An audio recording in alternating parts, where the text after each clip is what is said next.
Hi there and welcome to my channel. Today we are making chicken tortellini Alfredo. These are the veggies that I chose to put in my Alfredo today, but you can put in whatever veggies that you like.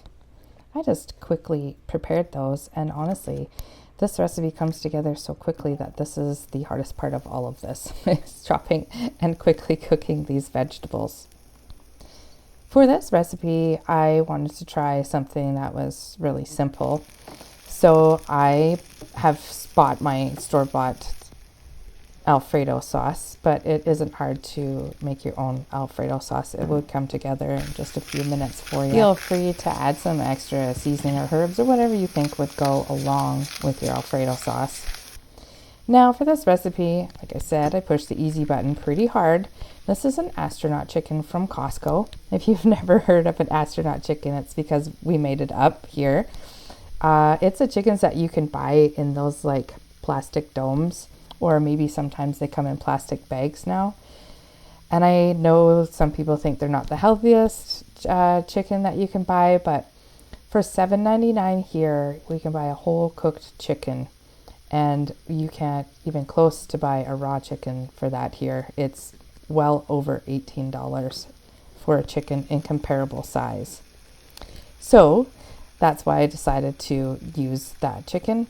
I like to have that cooked chicken on hand because it's so simple. After a busy day, I know I can just come in and quickly add that to whatever it is I'm making, and it's good to go.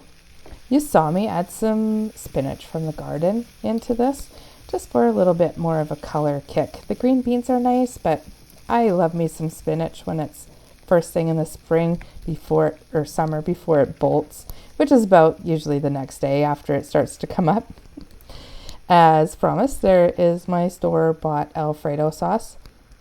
I did give it a little bit of a rinse out with some cream and shook that jar, and then added the rest of it.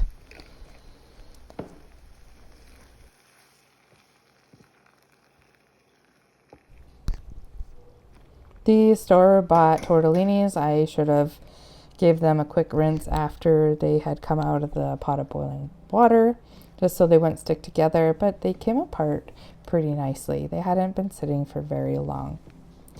To this, I added some chopped green chives from the garden and a few sprinkles of Parmesan cheese. Thanks for watching, everybody. Take care. See you in the next one.